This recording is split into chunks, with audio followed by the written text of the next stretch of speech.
শরীয়তপুরের ডামুটা উপজেলার কনেশ্বর ইউনিয়নের সুতলকাঠি গ্রামের ফোরকার পাড়ের ২০০ বছরের ঐতিহ্যকে ধরে রেখে প্রতি বছরের মতো এবছরও মাছ ধরার উৎসবে মেতেছেন শতাধিক জেলে। উৎসব করে মাছ ধরার এমন দৃশ্যের আনন্দ উপভোগ করতে পুকুরের চারপাশে ভিড় করেছেন হাজারেরও অধিক দর্শনার্থী ও ক্রেতা। ফোরকার পাড় দিঘি, এই জায়গায় প্রত্যেক বছরে মাছ ধরা হয়। পাশের অনেক হাজার হাজার মানুষ দেখে, এই জায়গায় অনেক কিছু একটা উৎসবের মতো আনন্দ হয়। ঠিক আছে, প্রত্যেক বছর পাশের জেলা থেকেও মানুষ আসে এই জায়গায় দেখতে। এই জায়গায় অনেক মানুষই দেখেন, এই জায়গায় সবাই অনেক পাশে অনেক লোক আসে। আমরা এখানে প্রতি বছর এরকম আনন্দ এবং উৎসব আমরা নিজেরা প্রতি বছরই করি। ঠিক আছে, আমরা এরা মালিকেরা টিকিট বিক্রি করে আমরা কিনি। স্থানীয় বয়োজ্যেষ্ঠ ও মাছ ধরার আয়োজক কমিটি সূত্রে জানা যায়, সুতলকাঠি গ্রামে ঐতিহ্যবাহী পুরনো একটি বিশাল পুকুর রয়েছে। শুরু থেকেই পুকুরটির মাছ উৎসব করে ধরা হয়, কিন্তু কে বা কারা প্রথমে এমন আয়োজন করে মাছ ধরা শুরুটা করেছিলেন তা কেউই সঠিকভাবে বলতে না পারলেও স্থানীয় বয়োজ্যেষ্ঠদের ভাষ্যমতে কমপক্ষে ২০০ বছর ধরে এভাবেই এই পুকুরটির মাছ ধরা হয়। আমার জন্মের আগে থেকে আমি দেখতেছি এই জায়গায় এরকম অনুষ্ঠান হয়, প্রত্যেক বছরই একবার করে মাছ ধরার। তো অনেক মানুষজন আসে, অনেক দোকানপাট বসে, ভালোই লাগে দেখতে। আর আমি বাইরে থাকি, তো আসলাম এবার প্রথম দেখার জন্য।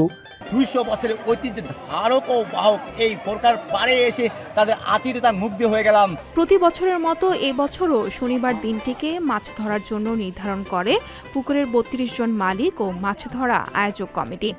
মাছ ধরার সময় নির্ধারণ হওয়ার পরে গত কয়েকদিন ধরে জেলার বিভিন্ন উপজেলার ১১১ জন জেলে আয়োজক কমিটির নিয়ম মেনে মাছ ধরার জন্য ২,০০০ থেকে ৫,০০০ টাকা মূল্যের টিকিট ক্রয় করেন। এরপর শনিবার সকাল থেকে একযোগে ঝাঁকি জালের মাধ্যমে মাছ ধরা শুরু করেন তারা। মাছ ধরে বিক্রির এমন উৎসবকে কেন্দ্র করে পুকুরের এক প্রান্তে বসেছে অস্থায়ী মেলা। একই সাথে একটা বাছি হুইসালের মধ্য দিয়ে এই জাল ছোড়া হয় একই সাথে, এবং একটা নির্দিষ্ট সময় পর্যন্ত মাছ ধরা হয়। এভাবে করে আমরা যে আশেপাশে যেই যারা মালিক রয়েছে তারা মিলে এবং এই আয়োজনটা আমরা করে থাকি। এই আয়োজনটা শুধুমাত্র আমরাই উপভোগ করি না, বিভিন্ন দূর দূরান্ত থেকে বিভিন্ন লোকজন এখানে সমাগম হয়। আমরা সকলকে নিয়ে আনন্দ উপভোগটা করি। আমার এই ইউনিয়নে সুতলকাঠি গ্রামে এই ২০০ বছরের পুরানো ঐতিহ্য, এলাকার মানুষ এই দিঘির অংশীদারিত্ব যারাই আছেন, আমার জানা মতে ৩২ জন এই দিঘিটার অংশীদারিত্ব আছেন। হাজার হাজার জনতা এসে আজকের এই মাছ ধরা উপভোগ করছেন, দেখছেন, এবং এই আশপাশের মানুষ এটাকে একটি